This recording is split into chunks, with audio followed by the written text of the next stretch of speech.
Hello and welcome back to Digital Asset Daily. Good morning, good afternoon, or good evening, wherever you are in your corner of the world. G20 finance ministers reiterate need for evaluation before global stablecoins launch.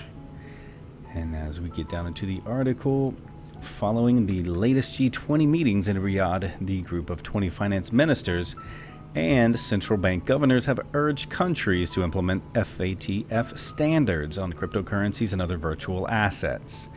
The official communique released on 23rd February stated, "We reiterate our statement on October 2019 regarding the so-called global stablecoins and other similar arrangements that such risk need to be evaluated and properly addressed before they commence operation." While the ministers and central bank officials emphasized on the previous arguments regarding the asset class, they also reaffirmed their support for FATF as the global AML and CFT standard-setting body for preventing and combating money laundering, terrorist financing, and proliferation financing. The document added, "We look forward to the consultation report from the FSB on addressing regulatory issues of so-called global stablecoins." April 2020.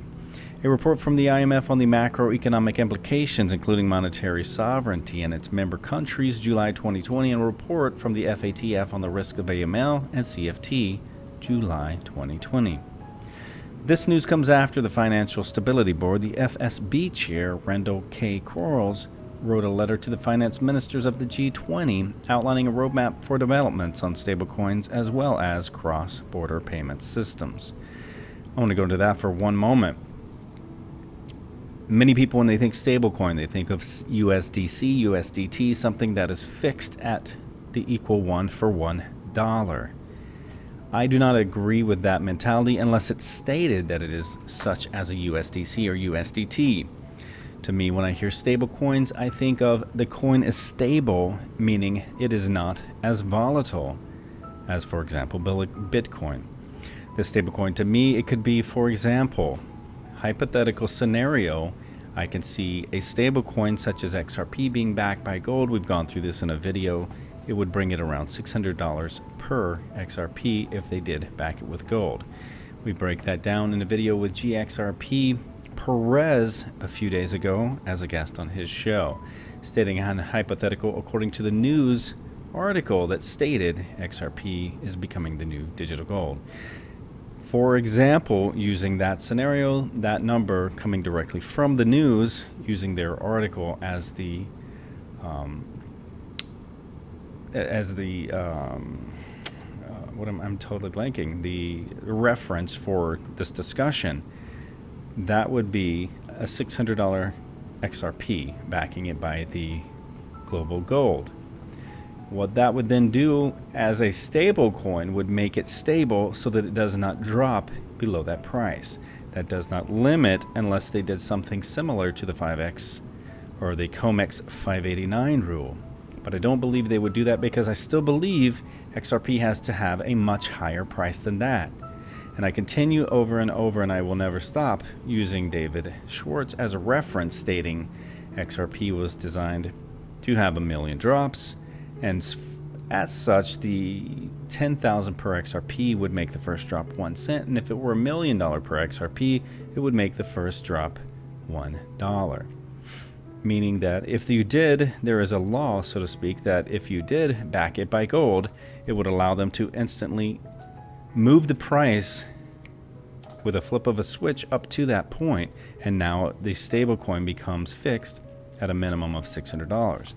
If you back that with stocks and bonds and commodities such as like real estate or derivatives, then at that point the price would obviously increase, and derivatives are massive and it would increase in a massive amount.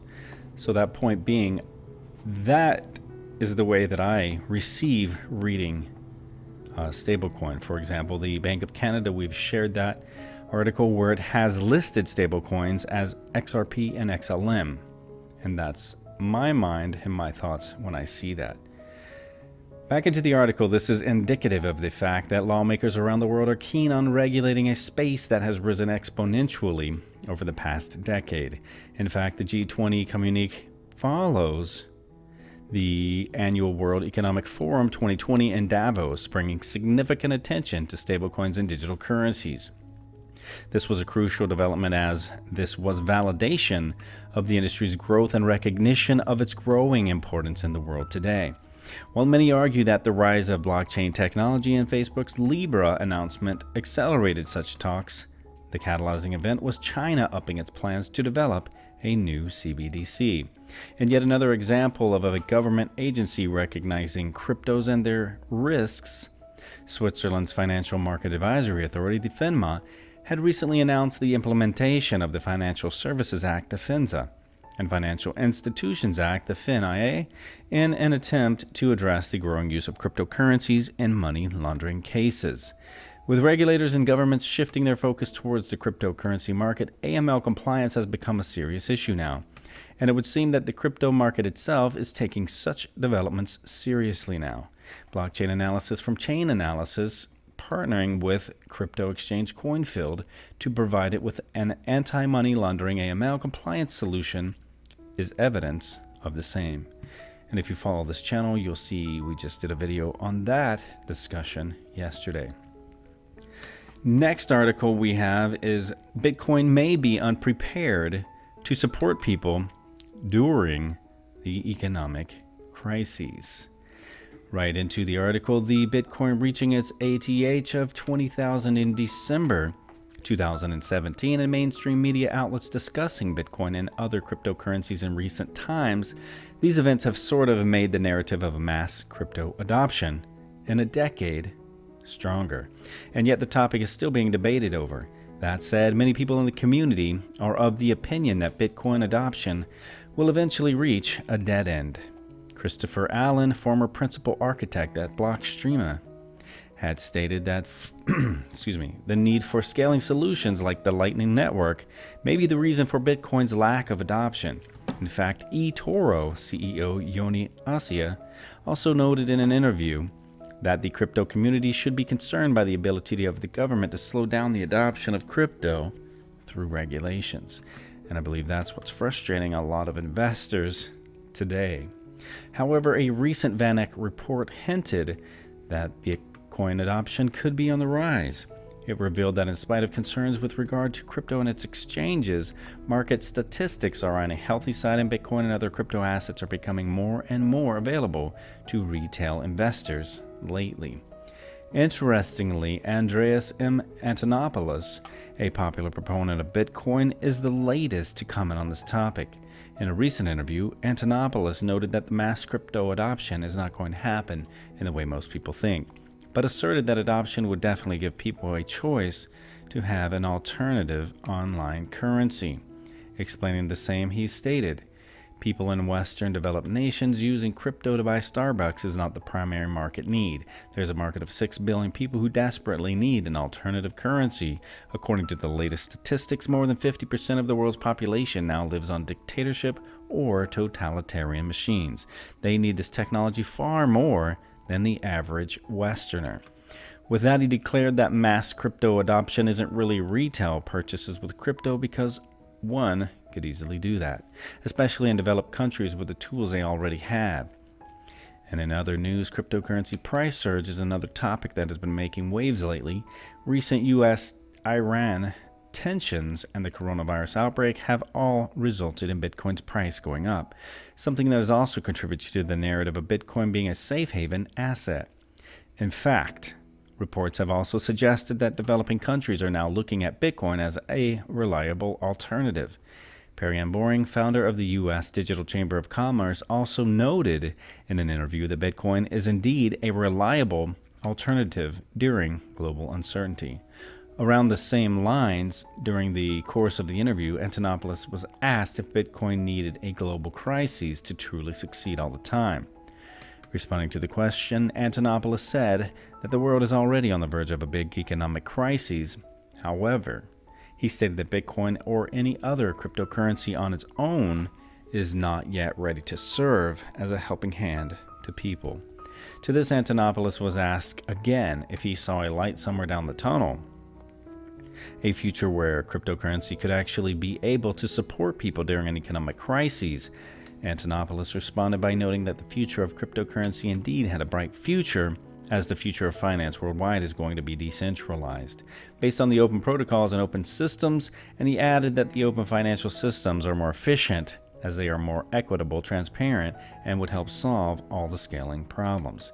He added, protocols can reach everyone with a reduction in the needs to authorize and instead build security mechanisms that do not depend on affecting, but depends in the kind of game theory that we see in proof of work and proof of stake systems and other consensus algorithms that might emerge. The future of finance is open, decentralized finance, and it will help bring the whole of humanity into an economic system that everyone can access. However, while declaring the decentralization in finance is something that would happen in a few years, he stated that it is not going to come easy. Central governments will fight tooth and nail to not let this happen and preserve the power even at the expense of their own people, he noted. I would add to that, and from my perspective, the attack has mostly been on Bitcoin and cryptocurrencies, but not on digital assets, such as XRP. Ripple's IPO will make the firm stronger, according to the Sologenic CEO. Sologenic announced its own initial exchange offering, the IEO, earlier this week, with the team expecting to sell at least 10% of the total supply by the 25th of February. With the Solo tokens looking for listings on big platforms, users will be able to convert any digital asset, such as BTC or ETH. The Coinfield XRPL project, Sologenic announced its own initial exchange offering, the IEO, earlier this week, with the team expecting to sell at least 10% of the total supply by the 25th of February. This will give users the ability to trade into Solo tokens. The CEO of Coinfield, Bob Ross, said the following in an interview. Our goal for IEO is to sell 10% of the total supply, which is about 40 million Solo. Our pre-sale was a success, but the main goal is that we get Solo listed in other major exchanges. With the Solo tokens looking for listings on big platforms, users will be able to convert any digital asset such as BTC or ETH into one of the 30,000 stocks and ETFs on the Sologenic platform in real time. Despite this, when it comes to decentralized platforms, the assets will be treatable only against the token itself and XRP. On top of this, the CEO went to clarify a positive attitude towards Ripple and its IPO and said that if the stocks are available, it will be listed on Sologenic. So I think by launching an IPO, Ripple is going to be much more stronger. And obviously XRP is decentralized, They're not centralized, but it's going to affect. If Ripple is going to launch an IPO, it's going to have some effect on the price of XRP, which I think is positive. I want to finish off this video with a thought. The best and most beautiful things in the world cannot be seen or even touched. They must be felt with the heart. And remember, when you come upon your newfound investment success, some of the most amazing things in life are these ability to take advantage of your financial freedom and make many new memories. Those are the things that money can't buy. Again, guys, this is not financial advice. It is for entertainment purposes only. We love and thank you guys, and we'll catch you in the next one.